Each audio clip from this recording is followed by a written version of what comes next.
Hello everyone and welcome back to the Cincinnati Open. This is the day 3 dispatch from atop the grounds. I am high atop the grounds overlooking, if you see over here, this is the center court. And that's what we're going to be talking about today. So yesterday we talked about practice courts.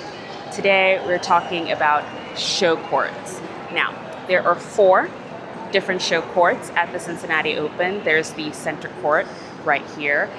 Right across the way and actually connected is the Grandstand. Way down in the distance over there is Stadium 3. And then there is a new court, which is, I want to say it's my favorite court. I'm trying to give it some time because it's only been 2 days of the main draw, but it is labeled Court 21 at the moment. I know there is a name for it, and I'm just going to leave it on the screen right here.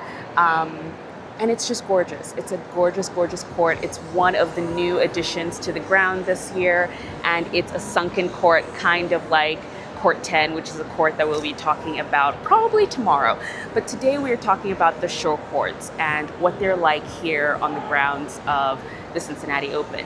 It's great that they have 4. So that is 4 major courts, and that has to do with the expansion of the tournament to a 96-player draw. They're just a lot more bigger name matches that you have to cover across the, it's not even 2 weeks, it's kind of like a 10-day tournament. So that's really great. Now, you know, center court, and I'm going to insert clips kind of like I did with the practice court episode yesterday, but I'm going to include clips. Center court and Grandstand remain as they were from last year. Grandstand did get an external makeover though that is really nice. It's a little bit of a facelift, as I've been calling the entire renovations to these grounds. So at first I didn't recognize it. I thought they had done something completely new, but no, it's just an external facelift to the Grandstand. But those 2 courts remain the same. I mentioned this, if you have been following us since last year when I first attended this tournament, something I mentioned then, and you know, it's the same now. Grandstand and center court are connected. That's right. There is a walkway in between both of them that takes you from one court to the next. It is actually quite remarkable. I like it. I don't really think there's any sort of noise pollution that you get. Yes, sometimes maybe if it's a particularly crazy match on either court, there might be some noise pollution, but for some reason I think it's actually quite great. I don't know. It's really nice to have them connected. I think it's a really novel idea, and it's easy to get in between one or the other. The center court is completely ticketed, so you need a ticket to get into center court. For the Grandstand, there are tickets there, but there's also general admission up top as well. So there's some general admission sections in the second ring that you can sit at if you don't have a specific assigned seat to that. In the newly renovated Court 21, that's all unassigned seating, so it's general seating and you can sit there. And then in Stadium 3, which is over there, right there, if you can see it, I can actually point to it there. There is some assigned seating, but mostly that is also general admission. If I were to rank all of them, I would start with the new court. It's a smaller show court. So it's bigger definitely than the other sunken court, which is Court 10, but it's still much smaller than the others. In size, before I rank them, let me just tell you in size how they go. So of course, center court is the biggest, then Grandstand, then Stadium 3, and then new Court 21. And then in terms of my favorite, it would be Court 21, Grandstand, and then actually center court before I would go to Stadium 3. Stadium 3 is a very interesting court. So there are no seats on the baseline. There are no seats on the baseline.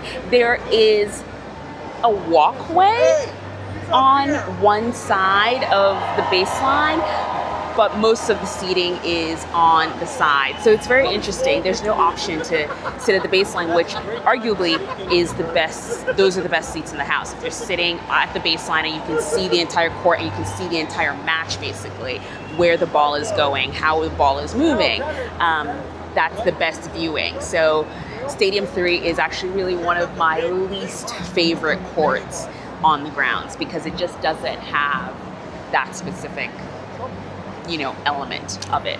But yeah, those are the main show courts. It's really great. I love I don't know if you can see it from up here, but I will of course include the footage as well. I like this sort of like chiclet seating they have, especially in the main court where it's the colors of the tournament. So it's like blue and cream and gray. And I don't know, I like that kind of look where it's not just all one color, but it's like a different theme. Weirdly, I wonder if it's done, and I don't know this, so if you know this for sure, you can leave it in the comments and let me know, but I think it's done for the illusion if it's not a packed stadium, because of the different colors, it just looks like different bodies, so the stadium can look packed for TV. Let me know if I'm right. I think that's what it is, but I might be completely wrong. But yeah, ticket-wise, obviously the center court tickets are the most expensive. That is where you're going to find Carlos Alcaraz, Jannik Sinner, Iga Swiatek, definitely Aryna Sabalenka, but the big stars are going to be playing on center court. For tomorrow, for example, Madison Keys, who I would consider, big player, she's playing on Grandstand tomorrow. So those are really great tickets to have as well, or even general admission. You can go, if you have a general admission ticket, come on time, because that's probably going to have a long line to get in to watch her play, because it will get packed for sure. But yeah, so that's a great option to have. That's the thing with these early rounds and having so many top players playing is you can't put them all on center.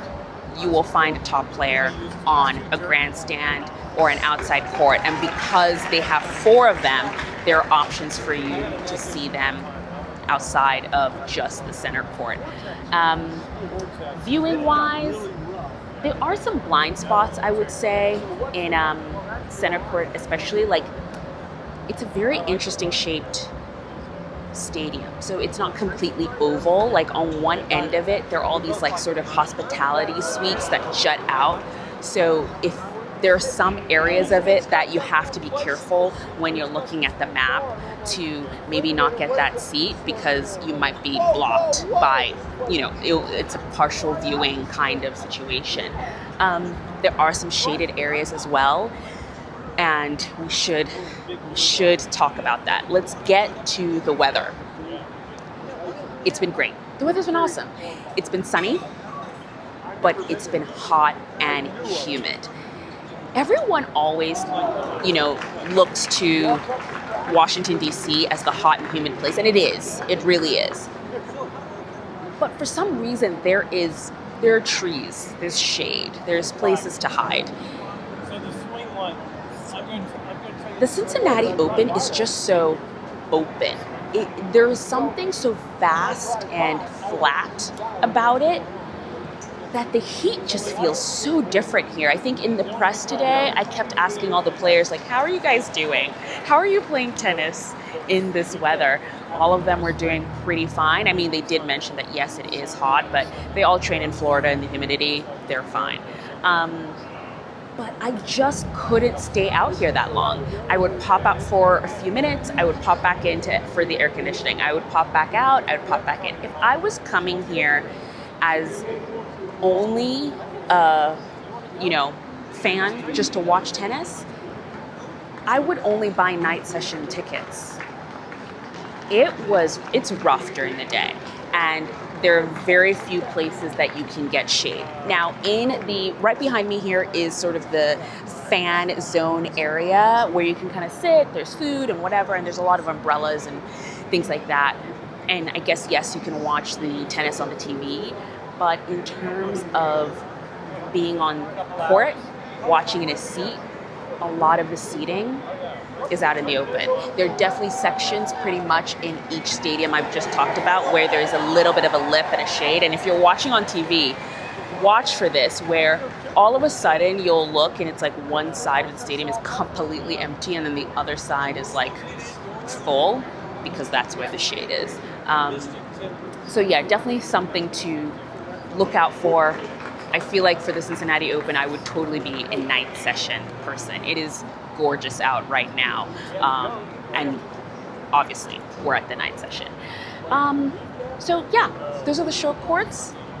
You know, if you have any questions that I haven't answered, leave them in the comments of this post, this newsletter, and I will definitely answer it. What are we calling these? Newsletters, posts? I keep stumbling on that part of these videos, but we're working our way through it. Press. What happened in press today?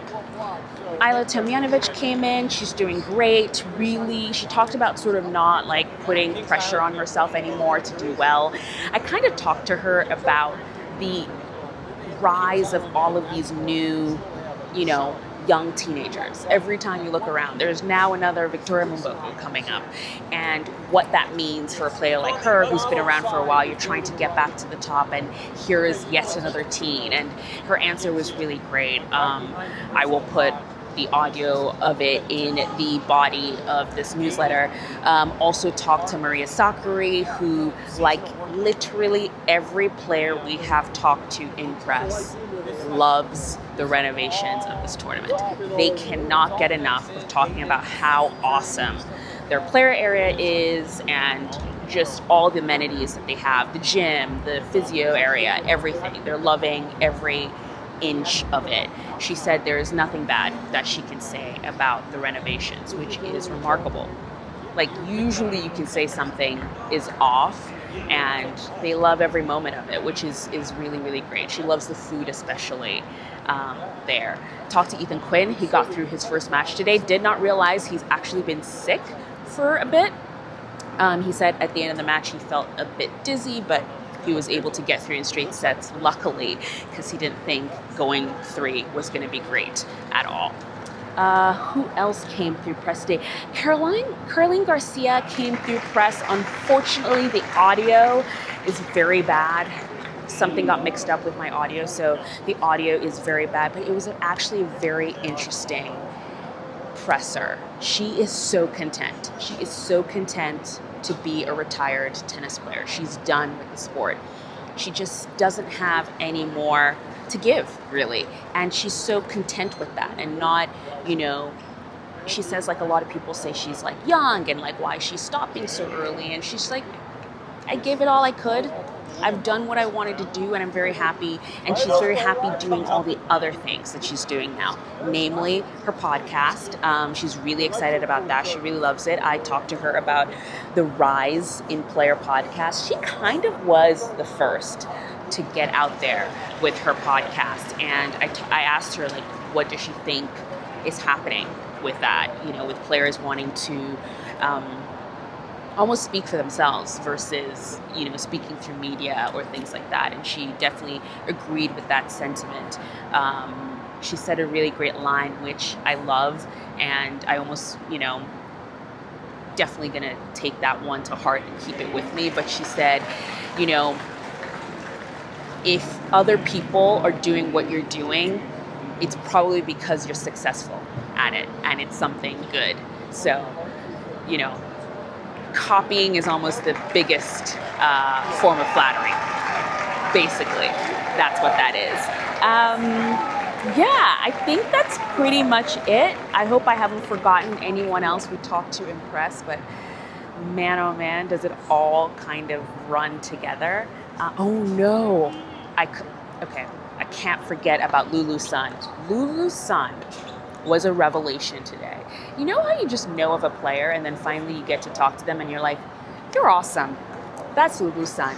She was awesome. And I'm gonna leave the audio for her presser, and I just want you guys to listen to it and get to know Lulu Sun and just how chill and awesome she is. And she was talking about her match, but also about like maybe going, going on the Asian swing of the tournament, of the tour, and then also giving tips for, you know, places to eat and things to do when you're in Asia. And it was great. I almost wanted to be like, can I come when you guys go to Asia? Because it sounds incredible. So yeah, that was another really great one. But it's getting dark. We don't want to be here too long. It's already like 15 minutes, this video. And I try to keep these videos short, but there's so much to say. Like, there's so much going on in Cincinnati, and I've enjoyed like these little like catch-ups at the end. But yeah, thanks for joining me. I will see you tomorrow. Tomorrow we'll be talking about the outside courts. There are a lot of them. So come back tomorrow and we'll chat about that.